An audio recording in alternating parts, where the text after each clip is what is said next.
What's going on, YouTube? It's Q back here again with another video for you. In today's video, I want to talk about why I got the plug-in hybrid Prius versus the regular hybrid Prius.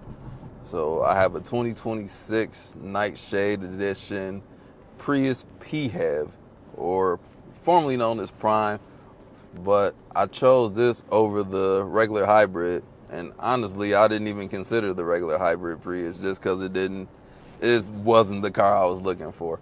So I'm about to explain to you why I did go for the plug-in hybrid as opposed to the traditional hybrid. So something about the plug-in hybrid that absolutely made me have to have one is obviously the plug-in range. So I don't have to go to the gas station. I can just drive this car on purely electric, which I do a lot of driving in that fashion. So my last tank of gas lasted 840 miles, and that's huge part to the plug-in hybrid portion. So in optimal conditions, you're able to get about 40 or 45. I haven't even been in optimal conditions yet. Today will be the first day, and I've driven about 25 or 30 miles so far, and I still got 41% charge. So it can go at least the 40 miles that the EPA says, and I've heard some people say up to 60. I want to see that because today is 64 degrees right now. It's the warmest day of the year. It's been a brutal winter for me. I've been averaging 20 to 25 miles per charge, which is abysmal, but I was still able to get that 840 miles per charge, or 840 miles on that tank of gas with being able to charge just that weak sauce amount. So it's been a very cold winter, the coldest winter in Michigan that I can recall. We've had weak stretches of the teens. We've got single digits, and it was just no higher than 20-something degrees for many weeks, and that is extremely cold, and that does not help out the plug-in hybrid. But I still chose the plug-in hybrid even though the numbers were looking like that, because I don't like going to gas stations. Typically, for me, all my cars average between, I had cars that went 160 miles with the Mustang GT350 per tank, and the average would be about 250-ish to 300 on mini cars. I've had 31 cars, so I track all the mileage on all of them, so they're somewhere in between those 2 miles. But 840 is by far the most, and it's going to get better, which is even crazier to me. And we're at a time where there's a war looming. The price of oil has gone up. I had no idea this was going to happen. Wasn't even thinking about that. I still would have got it without this being in mind. But the gas prices went up at least 50 cents last week, and that can be substantial. But I'm plugging in, so that price is pretty consistent. So that's not a worry for me. It's just less money I got to spend at the pump, and less often I got to go to the gas station. So charging this car, when you look at stats, it takes 11 hours to charge it, but in the day-to-day practical application, that doesn't matter for me. So when I get home from work, I just plug the car in, and it'll be, most likely when it's very cold out, it'll be at zero. Today it'll be like the first day I'm able to run all my errands, go to work, go back home, pick the kids up from school, and go play basketball. And I might have charge left over. Normally, I run out of charge on my way home from work, and I'll probably have maybe 0 to 5 miles of just regular gas. So that's still stellar, but that's just giving you guys what I have to deal with on a daily basis with this plug-in hybrid. So those 11 hours may seem long, and I don't even know what the kilowatt hours are on 110 volts. So I don't even have a level 2 charger. That's just level 1 charging. So that's adequate for me. So I'm considering getting the level 2, but I'm not for sure on that. I actually have a hookup on that. One of my coworkers said just for like $300, somebody will install that if you just buy the equipment. I'm like, whoa, that's a steal. And if I'm not being lazy, that's something I can do myself, because my dad was an electrician. I used to work alongside him, and I do have an electrical background. I'm just lazy, and I don't feel like doing that kind of stuff. I haven't even washed my car, and that's something I do myself as well. But that's just speaking of who I am. I don't know if it'll be worth it. If I can get that charger for I don't even know what the material costs, but still might not even be worth it. I can just plug it into the wall, and if I go further than that in the day, I can drive the gas. So yeah. Another reason I chose a plug-in hybrid, so you guys know I like to drive manual cars, and I've been on the record saying if I were to drive a car that wasn't a manual, it might as well be an EV. So this is that EV for me. Because I'm not one of the enthusiasts that hate EVs. I actually like EVs, but I'm not ready to adapt that into my life just yet because of range anxiety. So I had a few EV press cars, and my God, when it's cold outside, the mileage is cut in half, and I don't need that in my life. And only having a 120 volt charger at home, I might get 30 miles over 3 days charging it at 110 volts. So that is not enough for me. So I'm gonna need something better than that. In that case, I would just go ahead and get the level 2 charger at home, but that's not where I'm at. And I don't want the range anxiety. So I did want something that was quiet. When I drove, or like luxurious, I looked at the G90, I looked at the Ioniq 5N, and then there was the Prius. And it was a Civic Si as well to get my manual fixed, but you know how I feel about Honda. I chose the Prius. They were all around the $40,000 price range. The Prius would be the one that I would get new, or the Civic Si. Y'all know how I feel about Honda. But the Prius is the way that I did go, because it's quiet. It's actually fun to drive, very fun to drive. And it's just a nice car to be in on the day-to-day basis. The audio system doesn't suck. It's not the best, but it's better than the base level audio in here is better than what the JBL was in my GR Corolla. With this being the plug-in hybrid, I get the best of both worlds. I don't get the longest range of an EV, but just being able to charge at home, that goes a long way. You can't do that in the regular hybrid Prius.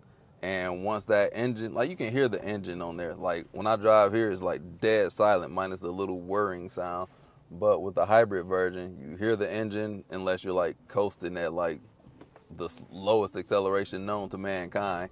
I don't like driving like that. I can drive this car like that as well, but it's no fun, and people will be all up in your bumper trying to get around you because you're going too slow. The advantage this car has over a full-on EV, I can drive this car. I can take it on road trips without having to sit 30 minutes or even waiting for a charging station. If I have to take this car on a road trip, I'm not charging it. And that's something that I do as well. If I'm driving this car, definitely through the city, I'm in EV mode. But if I get on the highway, I put it in hybrid mode because, my God, in these cold temperatures, well, not today, I need to test it out, but I'll wait till the weather stabilizes. We're going to get snow this weekend, and it's almost 70 today. But the EV mileage is just ate up on the highway. Like, it just goes down way too fast. I'm like, you know what? Not even worth putting in the EV mode, hybrid mode. Switch it right over, and it's cool. So another thing about this car over the regular hybrid Prius is that it's faster. We get 220 horsepower. And not that this is a race car, but it is something to note. It's got more horsepower. It does cost $5,000 more. And it'll take some years to recoup that cost. But for me, I didn't care about how long it took to recoup the cost. I don't even keep my cars long. Definitely me. I don't keep my cars long enough for that to. It probably won't ever happen. It might be 5 years. I don't know what the average mileage is. Somebody calculate that. I'm not going to do it because I don't care. But I just don't like going to gas stations. My gas station is at home. I had a road trip over the weekend, and how far have I driven so far? So I went on that road trip with only a few miles of EV range, and I actually saved that till I got to my destination. But so far I got 256 miles on this tank.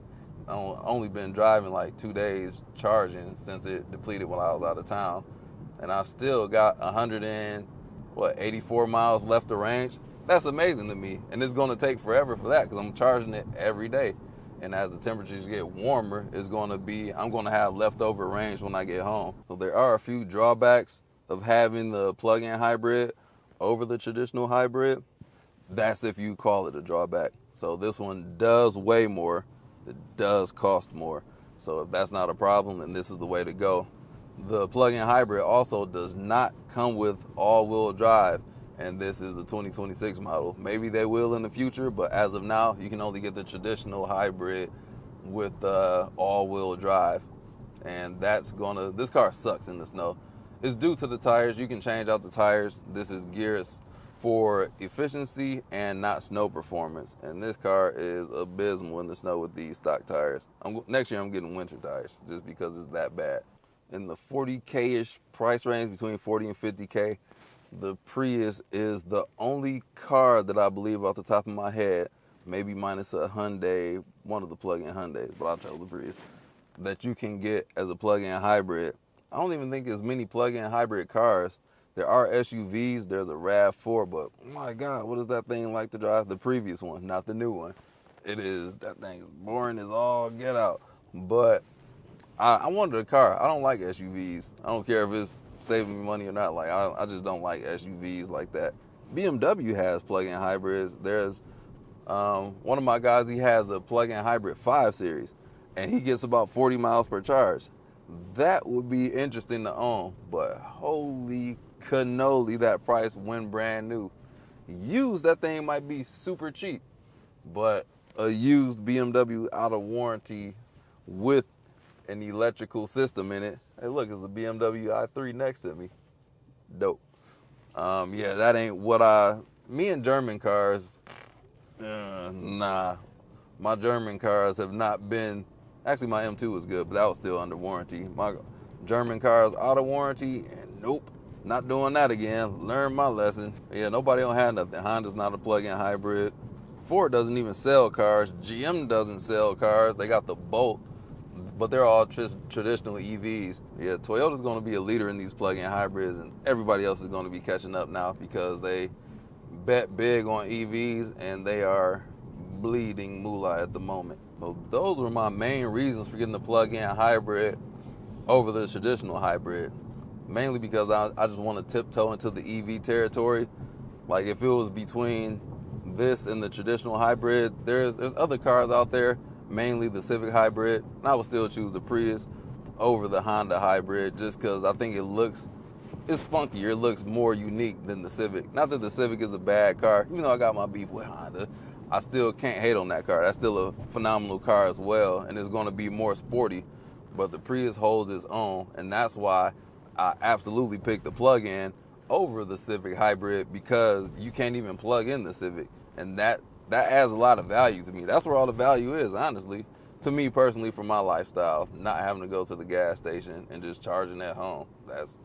That is where it's at to me, and it costs way less to charge than to put in gas, especially with the prices about to go up, because we're in a looming war. I don't even know what's going on. I don't even follow current events like that, but I don't even want to talk about it. It ain't nothing I can do about it, so I genuinely couldn't care less about what's going on. I have empathy for those involved, but I try not to stress myself out over things that I cannot control. So that's why I got the plug-in over the traditional one. Yes, I could have saved money, but that's not the goal of me. Well, it was a goal, but I just like the plug-in. That's it. I just like it. That's it, damn it. So let me know why you chose the plug-in over the hybrid as well, or why you chose the hybrid over the plug-in. I want to see what your thoughts were and where y'all was at when y'all was thinking about that. But that's all for today's video. Don't forget to like, comment, subscribe, hit the bell, browse the channel, and I'll catch y'all in the next one. Peace out.